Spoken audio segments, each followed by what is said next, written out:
Shalom saudara, senang sekali bisa berjumpa dengan saudara sekalian di program kita bersama Before Five Devotion. Hari ini pembacaan Alkitab kita terdapat dalam kitab Mazmur 15. Saya akan membacakan untuk kita sekalian. Siapa yang boleh datang kepada Tuhan? Mazmur Daud. Tuhan, siapakah yang boleh menumpang dalam kemah-Mu? Siapakah yang boleh diam di gunung-Mu yang kudus? Yaitu Dia yang berlaku tidak bercela, yang melakukan apa yang adil dan yang mengatakan kebenaran dengan segenap hatinya, yang tidak menyebarkan fitnah dengan lidahnya, yang tidak berbuat jahat terhadap temannya, dan yang tidak menimpakan cela kepada tetangganya, yang memandang hina orang yang tersingkir, tetapi memuliakan orang yang takut akan Tuhan, yang berpegang pada sumpah walaupun rugi, yang tidak meminjamkan uangnya dengan makan riba, dan tidak menerima suap melawan orang yang tak bersalah. Siapa yang berlaku demikian tidak akan goyah selama-lamanya. Bapak Ibu Saudara sekalian, Mazmur hari ini cukup menarik ya. Saya percaya bahwa ini mungkin sebuah Mazmur yang pada waktu itu menjadi sebuah liturgi seperti itu ya. Jadi ketika orang-orang pengen masuk ke bait Allah pada zaman itu ada aturannya, ada rule-nya seperti itu ya Bapak Ibu ya. Saya membayangkan bahwa ketika hari ini juga ada orang-orang yang berdiri di depan pintu rumah ibadah gitu ya, berdiri di depan gereja gitu ya, ketika kita mau datang gitu, mau beribadah, dan kemudian kita dibacakan terlebih dahulu tata cara atau kualifikasi sebelum kita memasuk gereja seperti itu ya. Misalnya kita memasuk dan kemudian ada seorang petugas yang membacakannya. Oh, tata cara kita masuk dalam rumah Tuhan gitu. Dibacakan tidak boleh ini, tidak boleh itu, tidak boleh ini, tidak boleh itu, tidak boleh ini, tidak boleh itu, seperti yang dikatakan oleh kitab Mazmur hari ini ya.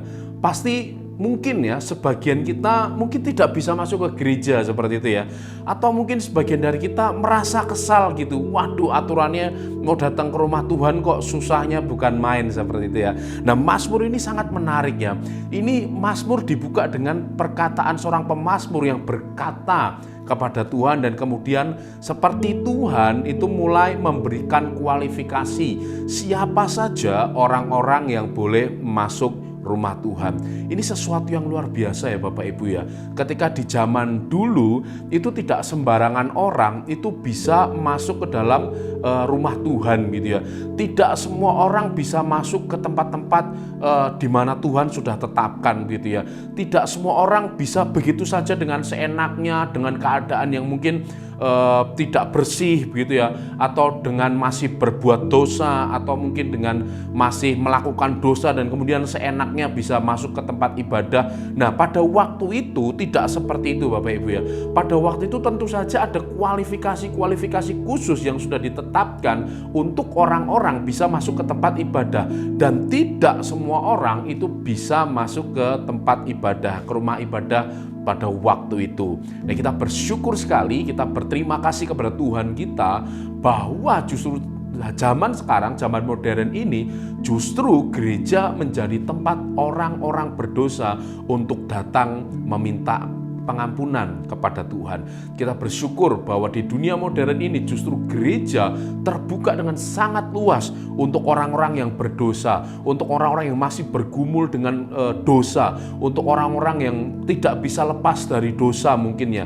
Justru hari-hari ini gereja atau rumah Tuhan terbuka untuk setiap orang bisa datang kepada Tuhan, bisa mendapatkan pengampunan, bisa mendapatkan belas kasihan Tuhan, dan bisa mendapatkan kasih dari Tuhan yang sangat melimpah-limpah. Rumah Tuhan atau gereja menjadi tempat untuk orang bisa datang kepada Tuhan. Nah, ini berbeda dengan zaman waktu itu. Tentu saja ini tidak mudah, dan Tuhan memberikan kualifikasi melalui pemazmurnya, orang-orang yang bisa memasuki kediamannya, orang-orang yang bisa memasuki rumah Tuhan. Ada banyak sekali ya di sini ya. Ada dimensi sosial, bagaimana orang-orang yang harus berlaku adil begitu ya, atau orang-orang yang tidak boleh iri dengan tetangganya, atau orang-orang yang tidak boleh berlaku tidak adil dengan temannya. Nah, ini merupakan dimensi-dimensi sosial yang harus dipenuhi untuk orang-orang bisa datang ke rumah Tuhan pada waktu itu. Tapi yang menarik Bapak Ibu Saudara sekalian adalah di hampir penutupan ayat ini ya, bagaimana pemazmur menuliskan bahwa mereka yang tidak meminjamkan uangnya dengan makan riba dan tidak menerima suap melawan orang yang tidak bersalah. Hari ini kita belajar bagaimana cara kita memperlakukan uang, atau bagaimana kita terikat dengan uang itu merupakan sesuatu yang terhubung dengan dimensi spiritualitas. Jadi dimensi spiritualitas kita juga akan mempengaruhi bagaimana kita memperlakukan uang, atau uang itu kita anggap misalnya ya, kita betul-betul seperti orang yang tergila-gila dengan uang. Kita menjadi orang yang betul-betul haus akan uang, sehingga kita dengan segala cara, baik yang halal, baik yang haram, kita lakukan. Pokoknya gimana caranya kita mendapatkan uang sebanyak mungkin, dengan cara apapun bebas, pokoknya mendapat uang seperti itu ya. Nah, ada banyak sekali orang-orang yang seperti itu, dan pemazmur mengingatkan kita bahwa bagaimana kita memperlakukan uang itu terkait dengan dimensi spiritualitas kita Bapak Ibu ya. Dan halal sosial itu juga terintegrasi dengan dimensi rohani kita juga. Nggak bisa orang yang wah ada kesaksian gitu ya, orang ini baik sekali di gereja, orang ini kalau di gereja orang yang istilahnya paling kudus gitu ya. Wah, tetapi kalau di dunia bisnis akalnya bukan main. Kalau di dunia bisnis, wah korupsinya nggak kira-kira begitu ya. Tapi kalau di gereja, wah menjadi orang yang sangat rohani begitu ya. Tetapi kalau sudah di rumah dengan keluarganya, waduh kalau udah marahin anaknya itu binatang keluar semua dari mulutnya. Nah, hal ini sebenarnya tidak bisa tidak bisa dipisahkan ya antara dunia istilahnya dunia sekuler dengan dunia gereja. Sebenarnya ini hal yang harus terintegrasi Bapak Ibu. Karena firman Tuhan juga mengingatkan kita seperti itu hari ini ya. Bagaimana Tuhan memberikan kualifikasi untuk kita bisa datang kepada Tuhan. Kita bisa datang ke rumah Tuhan. Artinya kita mesti beres dengan dunia-dunia di sekitar kita. Dunia sekuler misalnya di sekitar kita. Kita nggak bisa memisahkan antara dunia sekuler dengan dunia rohani. Wah, hidup kudus itu kan kita di gereja saja. Nanti kalau udah di luar gereja ya boleh dong kita nggak kudus lagi. Firman Tuhan hari ini mengingatkan kita bahwa kualifikasi Tuhan ketika kita pengen datang ke rumah Tuhan adalah kita hidup bersih, baik di dunia luar maupun dunia di dalam gereja, baik di dunia sekuler maupun di dunia rohani. Dan penutup dari ayat ini mengatakan, siapa yang berlaku demikian tidak akan goyah selama-lamanya. Artinya apa? Ketika kita betul-betul berada di rumah Tuhan, ketika kita betul-betul berada dengan Tuhan, maka tidak ada satupun yang dapat menggoyahkan kita.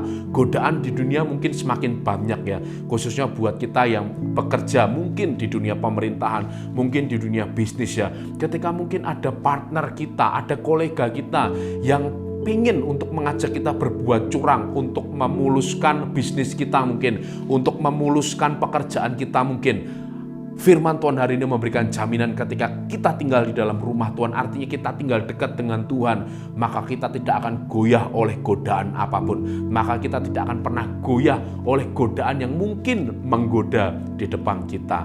Justru kita akan betul-betul menjadi orang yang dipuaskan oleh hadirat Tuhan. Kenapa? Karena tinggal di rumah Tuhan merupakan sebuah kepuasan yang bisa memuaskan kehidupan rohani kita. Karena kehidupan kerohanian kita tidak pernah bisa dipuaskan oleh apapun, bahkan uang, bahkan harta, atau apapun yang ada di dunia ini. Hanya Tuhan, hanya ketika kita tinggal di hadirat Tuhan, hanya ketika kita tinggal di dalam rumah Tuhan dan menikmati hadiratnya, hal itulah yang bisa memuaskan kehidupan rohani kita.